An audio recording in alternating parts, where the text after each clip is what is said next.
नमस्कार साथियों, आप सभी बात लेके आपके सामने आया हूँ। कुछ सच्चाई आपको रखना चाहता हूँ और उम्मीद करता हूँ इस सच्चाई को आप लोगों तक पहुंचाएंगे। मीरा भाईंदर शहर के अंदर काफी तेजी से कोरोना बढ़ रहा है। 450 के आंकड़े दिन भर आ रहे हैं। मुझे ये समझ में नहीं आ रहा है कि इसके ऊपर प्रशासन क्यों कुछ नहीं कर रहा है और सरकार क्या कर रही है।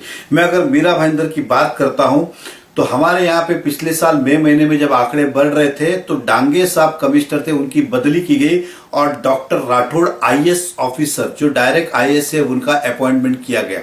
तो आज डॉक्टर राठौड़ कहां पर है?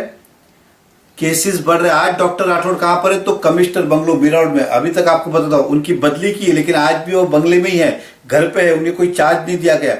ऐसी क्या मजबूरी थी कि डॉक्टर राठौड़ आईएएस ऑफिसर को आपने घर पे बिठा के रखा है, कोई जवाबदारी नहीं, और दूसरे जो एडिशनल कमिश्नर थे जो उनसे कम अनुभवी है उनको मीरा भाईंदर सौंप दिया।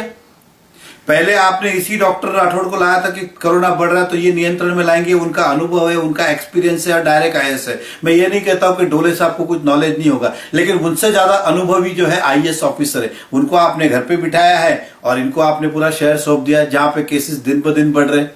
और जब इसको डिटेल में ज्ञान से देखा गया तो क्यों हुआ ये समझ में आया कि पिछले एक साल के अंदर 100 करोड़ रुपए से ज्यादा कोरोना के ऊपर खर्च किए गए और इसके अंदर बहुत बड़े मात्रा में घोटाला भी हुआ है, भ्रष्टाचार भी हुआ है। मैं हाईकोर्ट भी जाऊंगा, मैं एंटी करप्शन भी जाऊंगा और मैं अपनी तरफ से पूरी कोशिश करूंगा इस सब बारे। मैं उदाहरण के तौर पे कहना चाहता हूं, मुझे इसी लगता है कि ढोले साहब को ये सारी बातें दबाने के लिए बुलाया गया है। उदाहरण के तौर पे बेड जो आते जिसे हम पलंग कहते, तो अगर नगर पालिका में समझो 1000 बेड की जरूरत है तो इन्होंने 500 भाड़े पे लिए और 500 खरीदे। भाड़े पे लिए उसकी क्या कीमत थी, खरीदे। मैं उधर खरीदा कितने में? तो एक बेड हमने 2400 रुपए में कॉर्पोरेशन ने खरीदे। कितने में? 2400 रुपए में पलंग इन्होंने खरीदा। ऐसे 500 बेड खरीदे होंगे। भाड़े पे कितने पे लिए?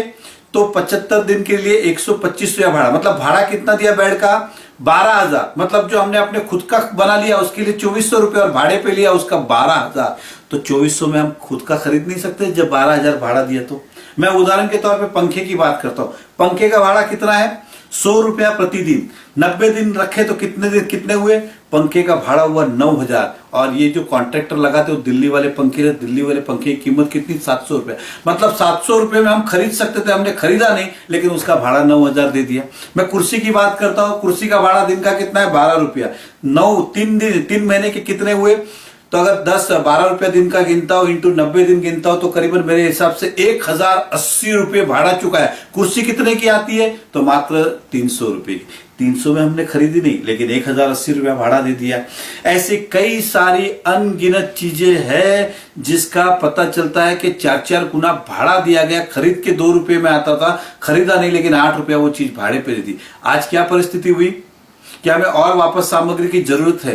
तो इन चीजों को ये वापस से घोटाला ना करे, इसलिए मजबूरी में आपके सामने ये बातें रख रहा हूं ताकि उनको समझ में आए कि जनता आपकी सच्चाई जान चुकी है कि आपने क्या क्या किया। मैं आपसे फिर कहता हूं, आप इस बात को कॉर्पोरेशन के नगर सेवक से मत जुड़िएगा, चाहे वो शिवसेना के हो, कांग्रेस के हो, भाजपा के किसी पार्टी के हो, क्योंकि ये सारे काम जो है उस समय अधिकारियों ने इमरजेंसी के अंदर अपने अधिकार में की। बॉडी को किसी को भी विश्वास में नहीं लिया गया, ना मेयर को, ना जनरल बॉडी को, ना स्टैंडिंग कमेटी को, ना नगर सेवक को। सब अपने अपने हिसाब से सब डिपार्टमेंट ने किया है। और ये जब सच्चाई सामने आने लगी तो डॉक्टर राठौड़ को हटा दिया गया और घर पे बिठाया गया और ढोले साहब को यहाँ पे बिठाया गया। और मैं विश्वास और दावे के साथ कहता हूँ ढोले साहब इस पे कुछ भी नहीं करेंगे। मैं कहता हूँ कुछ भी नहीं करेंगे, वो यही बताएंगे सब सच है। हम इतने बेवकूफ भी नहीं है। जनता कुर्सी तो आप रोज खरीदते हो, कितने की आती है? पंखा आपने बहुत बार खरीदा है, कितने का आता है? पलंग 2400 में नया ला रहे हो, 12,000 भाड़ा दे रहे हो। ऐसे बहुत सारे घोटाले। मैं पूरी इसकी किताब निकालूंगा और उन तमाम शहर के जो भ्रष्टाचार के ठेकेदार है उनसे पूछूंगा कि आप ये आवाज क्यों नहीं उठा रहे। व्यक्तिगत तौर पे अगर मैं इसलिए नहीं ये बातें निकाल रहा हूं कि मुझे कुछ अलग तरीके से कुछ करना, लेकिन ये तो मेरे लिए भी आश्चर्य की बात थी कि इस तरह का घोटाला ना भूतो ना भविष्य इस तरह का घोटाला हुआ है, तो इसको सामने लाना जरूरी है। मैं व्यापारियों की अगर बात करता हूँ, टैक्स भर रहे, उनका व्यापार बंद है, उनका धंधा बंद है, नौकरियां बंद है, लेकिन टैक्स भर रहे और उस टैक्स के माध्यम से लाखों रुपए नेताओं की सैलरी हो रही है, चाहे एमएलए हो, चाहे मंत्री हो, जो भी इनका पगार मिल रहा है। हम लॉकडाउन में घर पे थे, हमारी नौकरियां नहीं थी, हमें पगार नहीं था, हमारा व्यापार नहीं था, लेकिन हमने जो कुछ भी टैक्स भरा इनसे इनका पगार हो रहा है। निकाले वो लोग 1.5 साल की अपनी पासबुक दिखाए सरकार ने उनके खाते में कितने पैसे जमा किए और हमारे आम आदमी के खाते में क्या दिया, तो शून्य। आम आदमी के खाते में शून्य और नेताओं के खाते में लाखों रुपए, और लाखों रुपए भी कौन से, जो हमने टैक्स भरा वो।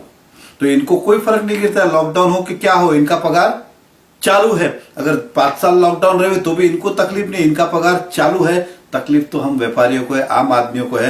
मैं व्यापारी से यही कहूंगा, मैं आपकी लड़ाई लड़ रहा हूं, आप भी अपनी लड़ाई लड़ रहे हैं। हम इसी तरह से लड़ते रहेंगे और न्याय करके रहेंगे कि हमें अपना व्यापार शुरू चाहिए। कोरोना को मात देनी है, हम सब आपके साथ में हैं, लेकिन व्यापार नौकरी बंद कर कर ये उसका एकमात्र विकल्प नहीं हो सके।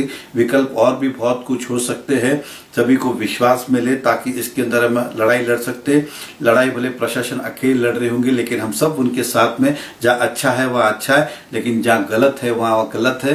जहाँ भ्रष्टाचार है वहाँ भ्रष्टाचार है। हॉस्पिटल की अगर स्थितियां भी देखूं तो आज के दिन में, क्योंकि ये हम ये कह सकते हैं कि संख्या बढ़ रही है, इसलिए अब तक इनकी प्लानिंग भी नहीं हुई। पेशेंट आता है, एडमिट जरूर करते, लेकिन देखने वाला कोई नहीं होता है। आज परिस्थिति ये गंभीर है। ऐसे बहुत सारे अनुभव मैंने देखे हैं, इसलिए हम विपोरियो के माध्यम से हम पूरी कोशिश करेंगे कि उनके सुख दुख में खड़े रहे। और मैं फिर जनता से यही कहूंगा कि ये बातें जन जन तक पहुंचाएं कि इन अधिकारियों ने 1 साल में शहर को लूटा ही नहीं, निचोड़ा है। क्योंकि मैंने कहा कि 700 रुपए का पंखा आता है और उसका भाड़ा 9,000 दिया, तो आप सोचिए किस लेवल पे घोटाले इन्होंने किए हैं। और ये सारा हम उजागर करके रहेंगे और मुझे पूरा विश्वास है कि जनता इस लड़ाई में हमारा साथ देगी। मैं फिर कहता हूं कि आप लोग को अपने अपने परिवार की रक्षा खुद ही को करनी होगी। सरकार अपनी तरफ से कोशिश कर रही होगी भले, लेकिन हमें अपनी परिवार की रक्षा खुद करनी है। बहुत बहुत धन्यवाद। जय हिंद, जय महाराष्ट्र।